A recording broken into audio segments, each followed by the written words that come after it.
He is off to New York to record West Side Story with Leonard Bernstein. And this is where the canny captain's mind comes into its own. If she was a normal person, she would simply have stepped straight into the Mako Shark black limousine ready to whisk her off to Heathrow. But she is not a normal person. She is an opera singer. Therefore, the clothes she wears are 30 years out of date. And the Dolce Vita heel she wears clicks fandango fashion on the side of Das Kazoo. It's a depth charge. I thought it was stupid, the depth charge in Covent Garden. Blimey! Well, blow Catherine Mansfield down a kazoo. I've not seen one of these since I was a little girl in Marura Maringa Marara. I go down to the beach. I go down with Danny and Shirl. We put on the grass skirts and we go, hold on! And we go, Kuramaru Karima, Kuramari Karu, Kurakuru. That's Kiwi Takanawa. Kurakuru Makuna, Hunamami and Makiwi. Hey, look, it's George Schulte coming to say cheerio. What a darling. Kiri, carissima. So you leave the garden. You leave the garden, but you do not leave it without my tongue going down like a chameleon into your stomach to see what you have.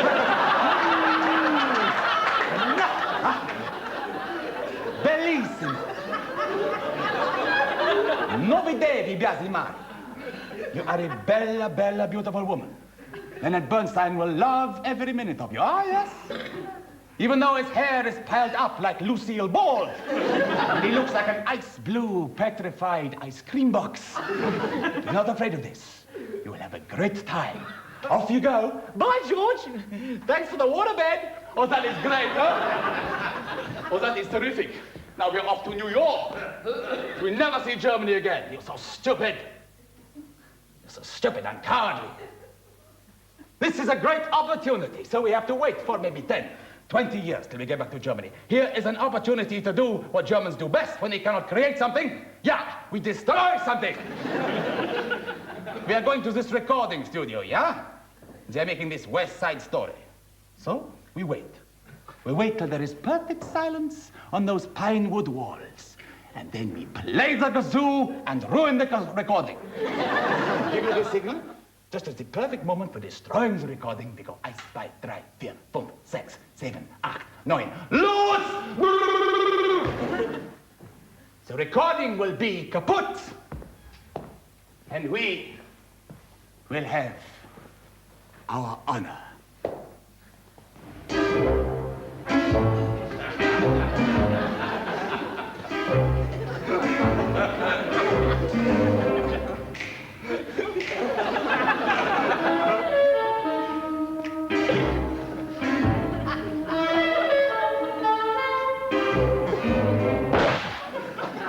That was E flat. The soloists are here, Mr. Bernstein. Thank you, Tony. Thank you, sir. This is Miss Kiri Tekanoa, who will be singing the part of Maria. Kiri, yummy. I didn't realize it. Hey, tell the other guy that I want my shoes done black. I want my laundry back by 3 o'clock in the afternoon. No, this is Jose Carreras. He is not a waiter. He is the Spanish tenor who will be singing the part of Tony. What? See, Maestro, I am learning the part of Tony. I am learning very well. You are learning very well. Well, I, a Paco Mañana, am not wanting am. You know what I mean? I mean, Tony, we're not talking Little White Bull. We're not talking Guernica. We're not talking castanets and Lady of Spain, I adore you. We're talking tight jeans. Miles Davis. That's America, not Spain. So go do my shoes anyway. No, but I learned the part. He breaks my heart, you know. I love you, Bob. Get out of here. Okay. I'll give you a chance, okay? Turn to 58. Cinque. Right. Something's coming. We go now? No, we wait. We wait for the right moment. Go to the end of the kazoo. Yeah. So quiet. What was that noise? Okay? See, I'm ready. Yeah, you're ready. Okay.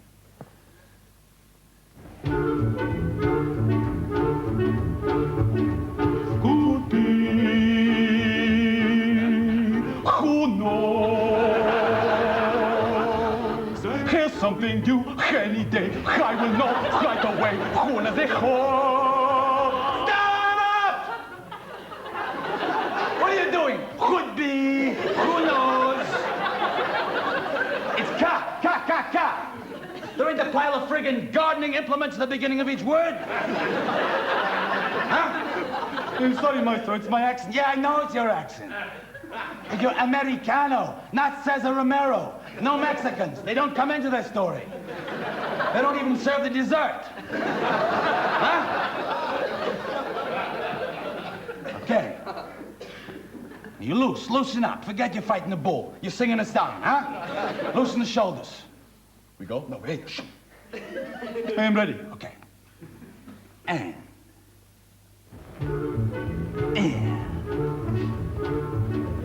Could be. Loosen up.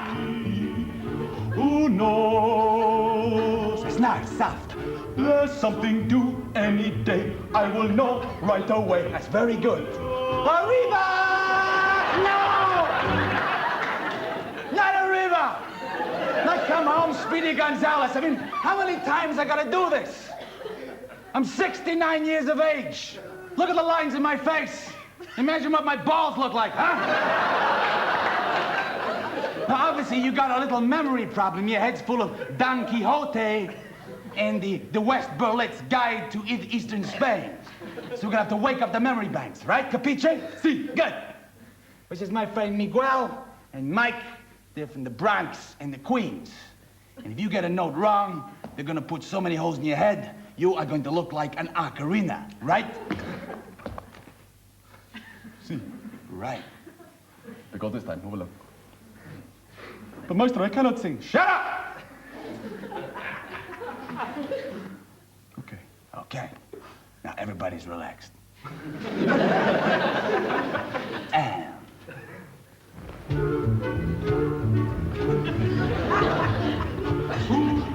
Get ready, yes? To the end of the kazoo, yeah? Yes. 1, 2, 3, 4, 5, 6. loose! You bastard! Down! All right, who did it? Who played the kazoo? Lemon! Kiri. All the time I'm thinking it's Paco the Taco. And it's the bitch with the itch, right? That's great. Kiri, it is in 2. Get some Evo steak. So finish the coffee and then we go again. It is wet here or something. It is Wasser.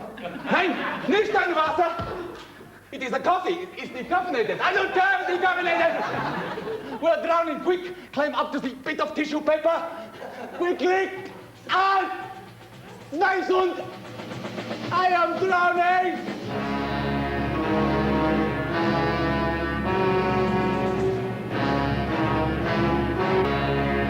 Laurence Olivier presents The Glory That Was Rome. A Rome. A dear Rome. Set there like a mighty carbuncle in the Etrurian hills of Italy, and round the ragged rocks of that town went Romulus and Remus, trying to decide what name to give it. Oh, I think we should call it Rome. Oh, get out of here. I think we should call it Rheims. Why, Rheims? What are you talking about? When in Rheims, do as the Rhemans do? So Rome was born in a mood of discord, the clash of mighty opposites. Everybody was running around all over Rome, battering into each other. Well, what would you do with a pile of muscadels piled up on your nose? Greetings, Vinius Maninius. Greetings to you, Alinius Vercinius. So all of them were battering into each other. But the Romans were bright. They formed handshaking lessons. Hello. My name is Marcus Australis. I'm going to be teaching you how you can shake hands with your brother, your mother, your sister, even with a bunch of grapes in your nose, and you still know who you're shaking hands with, okay? So really loosen that thumb, loosen that forefinger, and greetings, Veninius Meninius, okay? Right? And greetings, Veninius Meninius. Right? I think we got that. Now, a little bit further, the full greeting. Greetings, Veninius Meninius. Have you heard the news from Macedonia? Right? But Rome could not carry on just doing clever handshakes. She was still a republic. And she had yet to become an empire. But to be an empire, you need an emperor. Empire, a stick it up, So, who was to be emperor of Rome? It's quite simple. They picked the history books, held them open, and there, star of Z-Cars for 20 years. Brian Blessed was to be emperor of Rome. But who to be his wife? How do you pick a wife? It's quite simple. You hold a Roman equivalent of a Tudor banquet, like those naff things they hold at Hatfield. And everyone running around throwing drumsticks and chicken legs at each other. And then as everyone is in a Belshazzar's feast way enjoying themselves, an old hobbledy-hoy figure comes limping in, doing a very bad impersonation of Jethro Tull, and cries out, "List! List, mighty Caesar, thou shalt marry, and thy wife's name will be Livia." And into the room she came, her belly dancing from side to side, like a pendulum of Madonna. She was beautiful, she was lovely, but she was also Livia Newton-John. Roman roads take me home to the place. They crucified her. Still. Within a week, he had married again with the right Livia. And she was a right Livia.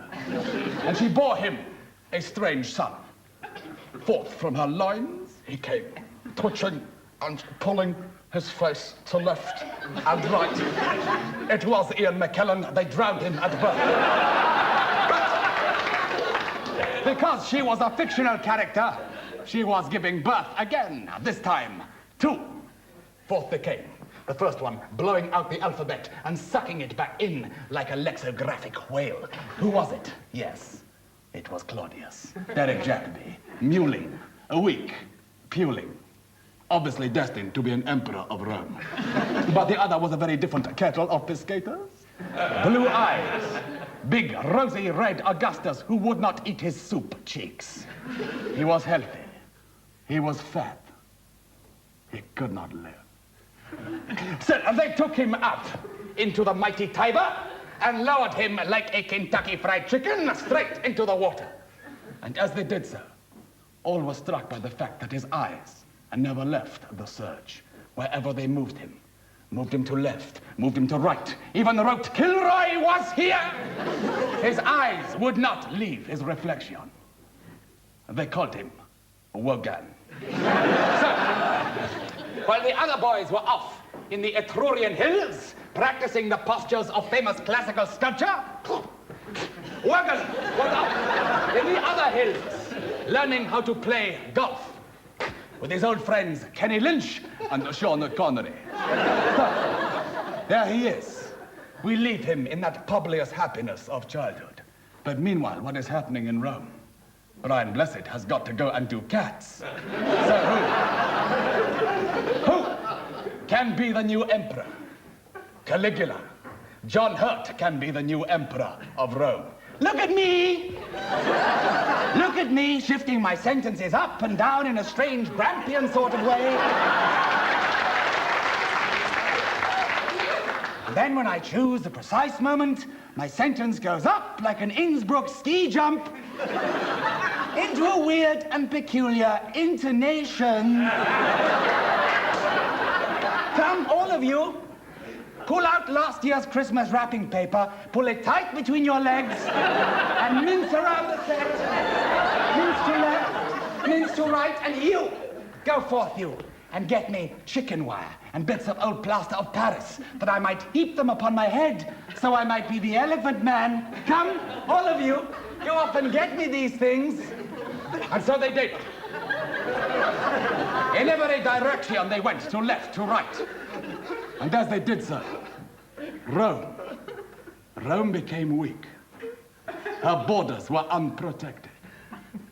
And messing at her borders were the barbarians.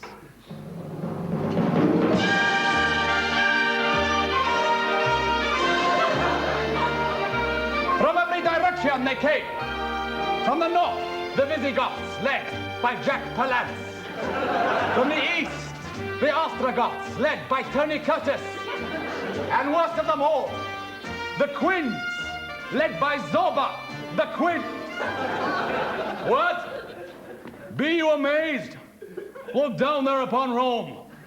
It is but a tethered goat, and we are the wolf. It is a budgerigar, and we the Highland cattle. Come, nuzzle your elbows in its antlers, and rub rich oil into your saturated technicolor bodies until you look like tandoori chickens. Aye.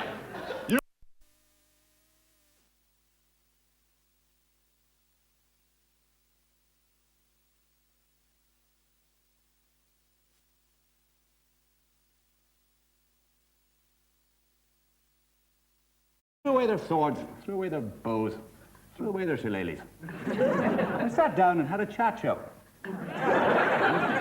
So would you please welcome our first director, Mr. Lindsay Anderson. I agreed to do this program for two reasons. One, because I wish to discuss the position of British Marxist cinema. And secondly, because I needed new dentures.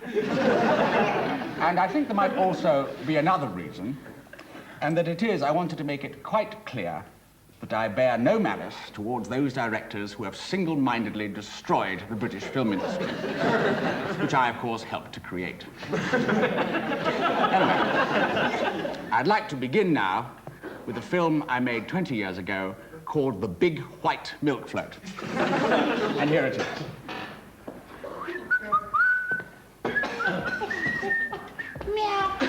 You gave me a scare.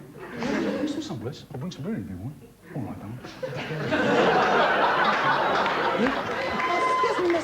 Excuse me, mister. We just run out of the rubber. Can we some sherbet dabs, please? Maybe some macaroons. What are you talking about, sweets? Oh, we're still rationing on. Get out of here.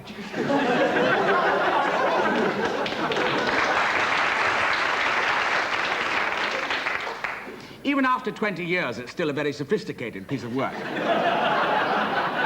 But there was one thing, one small thing which annoyed me, and it was that Tom Bentley, who played the milkman, actually cast aspersions upon my Marxist beliefs. So I went to visit Tom in his little house in Stepney. I knocked on the door in true Brechtian fashion. Tom came to the door. Oh, hello, Mr. Anderson. How you doing? I haven't seen you for years. Yes, I've been making films, Tom. Oh, that's funny. Kirsten, got the magazine, please. Well, I've been getting Screen International for 20 years. I've never seen your name crop up. Oh, no, except when you did Thunderbirds. Now, that was Jerry Anderson, Tom. Anyway, I walked into Tom's simple house. And what did I see? I saw what narrow-minded people always see, precisely what I expected. There was the Canvatex Van Gogh, the obligatory Dusky Maiden, and of course J.M.W. Turner's The Fighting Temeraire.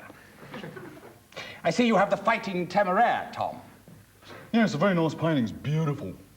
It's the sort of painting you can walk right into.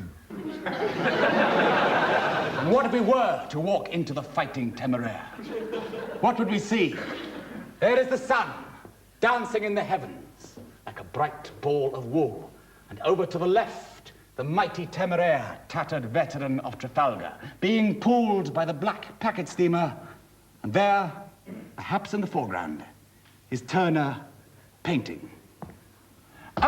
Jack, could you do me a favor? Could you bring the stern of the Temeraire around very slightly to the left? I'm getting light on the spars, and if I get light on the spars, I really don't think we've got a painting. So, could you just pull it round just slightly more? Love to help you, Joe. Bouncing up and down here on my John Snagg type Oxford and Cambridge boat launch. However, if we bring the baby round, there is a problem. Could put her derriere straight onto the sands. Could you ask the sun to move? I mean, maybe the sun could move? Yes, hello? Is it possible for you to move about 6 inches to the right? Well, I can go anywhere you want, Shape, you say. There's only one problem, you see. I can't stay. I don't have time on my side. I've got no time, you see, because at 5 o'clock, I've got to go off to Winchester to help John Keats write the Ode to Autumn. I see. I'm sorry to bother you again, Joe, but it looks like your wife, Tina, is approaching on a windsurfer. When I was a little girl, I had a rag doll, only a doll I ever owned. Hello, darling. How nice of you to drop in. Look, I'm in the middle of a painting. Oh, baby, you're always in the middle of a painting. Look at all this lovely linseed oil here. Why do you waste it on that paper? Why don't you squeeze it onto my body? Yes, enchanting. I'm very sorry, but I'm afraid I've got to go. It's come up to 5 o'clock. I mean, John Keats really needs me. Oh, screw Keats. Screw Keats. Darling, you know John Keats, don't you? Look, there's his address. There's a train ticket. Okay, so you go and say hello to him and say hello to the Grecian urn, all right? Great. Right, we've got the sun, we've got the Temeraire, and we've got the packet steamer. Oh, sorry, there is another problem. What? There is another problem, I'm afraid. It's just that the packet steamer has to go because David Lean needs it. He's filming Great Expectations. Well, he can wait. No, I can't. I don't wait for anybody. Least of all somebody who paints sunsets because he can't do fingers. David Lean, the man who created the world. Sir John Mills remembers. I think there's several important things to remember about the British film industry. And the first, of course, is that myself and Brian Forbes and, of course, dear Nanette still wear those rammy old sideboards we should have shaved off in 1976. But apart from that, I think nobody really appreciates that before David came along, there simply wasn't a world. We were just atoms and neutrinos sort of rotating in space. And then David came and, quite simply, created the universe. Okay, hold the work. Do we have perfect chaos? John Sparks? John Sparks, do we have perfect chaos? Good, right, I'm just going to talk to Rod. It's God, sir. Sorry, God. God. What I'm going to do here is quite tricky. It's a tracking shot. I'm coming right round onto you. The precise moment you can see the lens, I want you to set your spirit and your light upon the waters. Is that all right? Yes, we'll say yes, but the time's going, the light's going. Come on. Can we do something with his beard? It's very sort of Wurzel Gummidge. Makeup! Here, can we do something with his beard, please? Thank you, yes. Oh, the light's going, sir. Yes, I know. I think we better change the lens. Can we have a day for night lens, please? Come on, hurry up! Thank you. Right, God, this is quite tricky. I know you're a deity, but inversion can be tricky even for them. What I want to do is to make it daylight, even though in fact it is dark. So it will be a strange sort of paradox. Even though we are in darkness, the effect will be that of light. No, don't and ah. Look, you've got to say it is a difficulty. No, it's just, I mean, I am God. I mean, and if I say spread the light and it's dark, I mean, I begin creation with a lie, don't I? Yes, but creation takes place on the cutting room floor. Right, the light's going very bad. Is Ben Kingsley there, please? Ben, Hello, Ben. I am Gandhi. Yes, we know you're Gandhi. Ben, and we'd actually like you to stay, Gandhi, for about another 10 minutes. Could you bounce your big brown Bambi eyes straight onto God's face? I am Bambi Gandhi. I am Gandhi Bambi. Where is Thumper? That's it, keep going. Where is Thumper? Where is Thumper? Sound running. On with the film. I am Gandhi. I am Bambi. No, it's no good. The light's going. Now the light's going, quick. Oh no, it's gone. Meanwhile, back in Winchester, Keats is writing.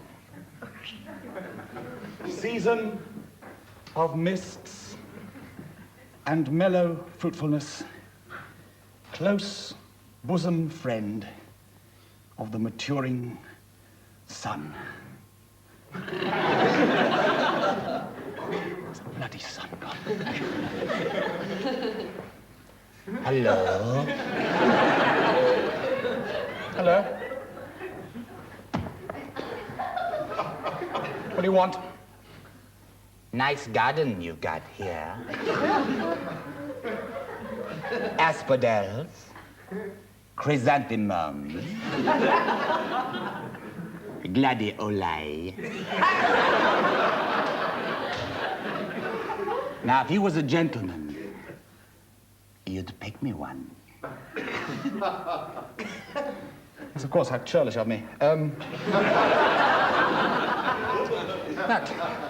That asphodel is rather nice. That's right. Sorry, seem to have got my hair caught in that chain around your waist. And you're not like it there? Mm-hmm. You're not like it there? What? You're not like it there? No, I don't like it there. Will you let me get up, please? I don't understand you romantic boys. You write about your belle dame sans merci. Your thing of beauty is a joy forever. And there you are next to the best body in Christendom, and all you can think about is shimmying back to your Basildon bound. You come with me. Tina will make you a man. She will turn you into T.S. Eliot. No! No! Please! And there, with Ken Russell's Altered Keats, we see the depths to which the British film industry has sunk.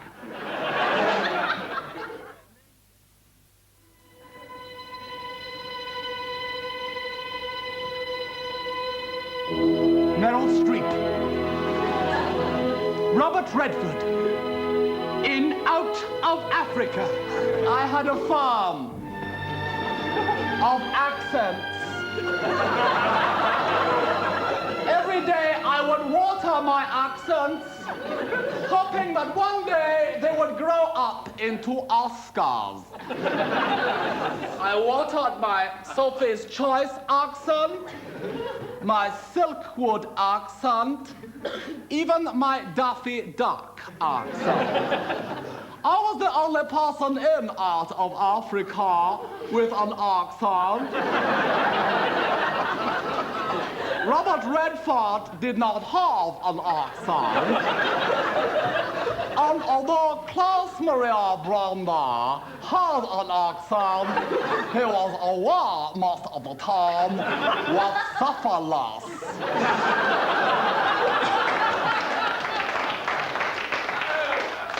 One day, I was walking through my accents when Sabu came up to me. Mrs. Streep, the accents are ready for Oscaring. Thank you, Sabu. And then, who should I see running across the field but Helen Mirren? She had escaped from the White Knight's plane. I waved to her and called out, "Helen! Helen!" At first, she did not recognize my accent. But maybe that was because she was concentrating on her Russian accent, which kept slipping away from her. Quick, you must come quickly. At any moment, I could turn into Jimmy Neal. You must try to help me stay here in my Russian accent. And the plane has crashed. Mikhail Baryshnikov and Gregory Hines. They have crashed into the field. Mikhail, you look just like Anthony Hopkins. That's right. That's right, I am Anthony Hopkins. I got fed up of working at the National, you know, being Anthony and Cleopatra and all that. So I decided to swap with Mikhail because he looks like me. So he's hopping around for me at the National at the moment. You're standing on my accents. What? You're standing on my accents. You're trampling my accents into the ground. Your accents. Yes, one day they will grow up into Oscars. Accents. Oscars. You are weak because you do not know what accent you believe in. Oh, what should I do, Anthony? Do what most Americans do. Find a religion.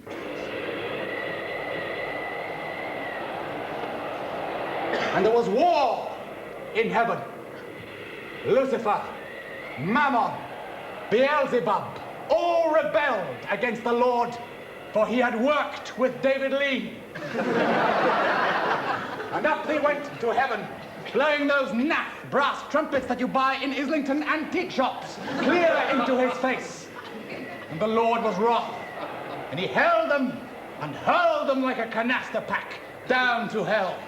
Down they went, all except Lucifer, who was caught up in a spindrift of Gerard Manley Hopkins surf and battered against the windows of a lighthouse on the north coast of Scotland, just as young Gavin, the lighthouse keeper, was coming up to trim the lamp. What are you doing out there? What? Would you let me in? Aye, yes. What are you doing out in a night like this? It's awfully drooky wet. How do you get to the top of the lighthouse? What? How do you get to the top of a lighthouse? Top of the lighthouse.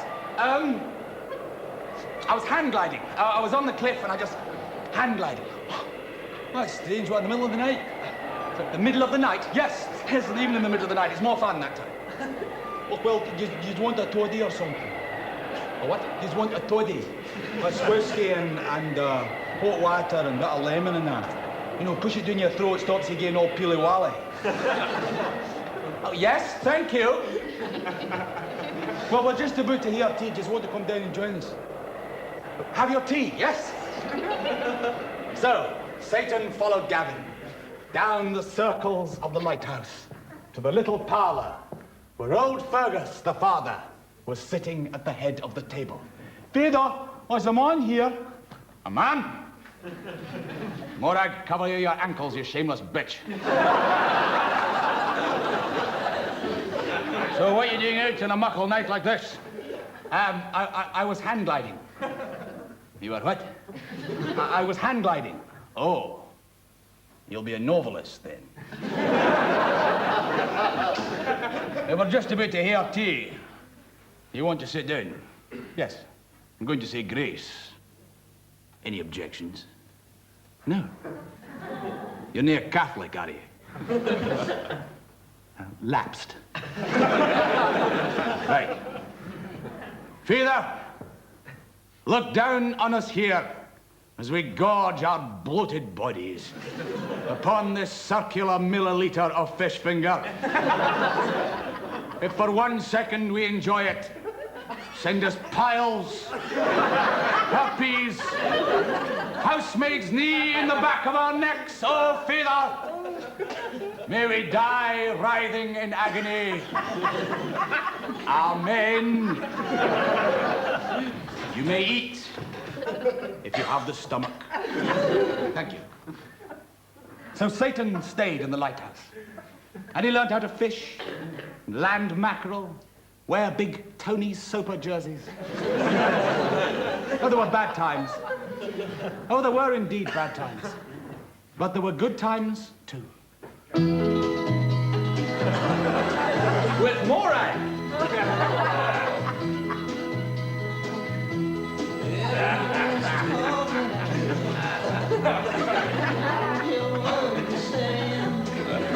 But it could not go on like this. Life could not remain such a beautiful paradise. He knew that every second the parking meter of time was ticking round and he would have to go to hell. So one night, he had a man-to-devil conversation with young Gavin. Gavin, I've not been very straight with you when I said I was a merchant banker. I'm not actually. I'm afraid I'm Satan. What, the devil? Yes. Oh, far out. Hell rider. Death. Huh? Yes. And I was wondering, since you obviously want to go and see the big cities, the bright lights and all that, and as I like Morag and I like living here, I just wondered whether you'd like to do a swap. What, you mean maybe Prince of Darkness now? Yes. Do you get to travel and everything? Do you go to Carnaby Street and meet Bruce Springsteen, people like that? Yes. Can I go to Hibs and Celtic on the same day? Yes. Will I meet Kenny Dalglish? Or dead? And so, like Mephistopheles tricking Faust, his fate was sealed and he was led off to the crack in the world's end, the other one apart from Chernobyl. And at the last minute, his eyes spun round to see the face of Satan, fool Valentine Dial. But it was no good. He had sealed his fate, and he was hurled headlong, Gustave Doré fashion, down to hell! Oh, gee. Oh, pull my bloody leg. Where have you been? What? I said, where have you been? Centuries have gone by. There have been plagues, pestilence, wars. We don't have you to organize properly. We can't get Mitsubishi or Wang. It's Brook Street girl, sloppy girl all the way. What are you talking about? I'm sitting up there at him, I'm chatting to my friend and everything. The next minute I'm hauled down here into this blinking boiler house full of Jessies with red tights on. So tell us what's going on. I'll tell you what's going on. Christ is up there in the desert. I can't tempt him. It's got to be you. So get up there and tempt him. I don't know what you're talking about. It was too late. He was hurled up into the desert where Christ was waiting. Father! Father, I burn. I thirst. I look like Billy Connolly. Help me, Father. Father! Oh, gee, my leg. So there you are. That's what you look like. What are you talking about? I don't know where I am. What? I says I don't know where I am. Well, that's no good. I can't understand him. I can't understand him. Well, how can he tempt me if I can't understand him? What? Yes, give me a jotter and a pen, yes. It's by the phone. I always leave it by the phone. Right, you, come on. Jockey Thistle. Don't call me Jockey Thistle. I might have guessed Christ was English. God, I might have guessed it. Spiky. All right. You're not inventing the steam engine. Why don't you put some temptations down there? I know how to use a pencil. Don't talk to me like you're friggin' Kenneth Baker. I might be. There you go. Right. So fix your wagon. It's the last sale you're doing on that Waverley. Here you go. There is a Susie Quattro and White Snake concert next week at the Kelvin Hall. Would you like to go? No. What? You don't want to see White Snake? I'm giving you the chance to see White Snake. Well, that shows you're a doolie, doesn't it? Come on, try another one. Now, hurry up, I die at 33. Get on with it. Right. This is you on toast, Tom. There is a Scots wool shop at Inverkip. I can get you dookies, bunnets, and Quick Magoos. You don't know there? No. Or Quick Magoos if you say Graham Souness is the new Messiah. No. And so it went on. Temptation after temptation. The devil was defeated. Christ was triumphant. And that is why the world is such a good place. Thank you. Good night.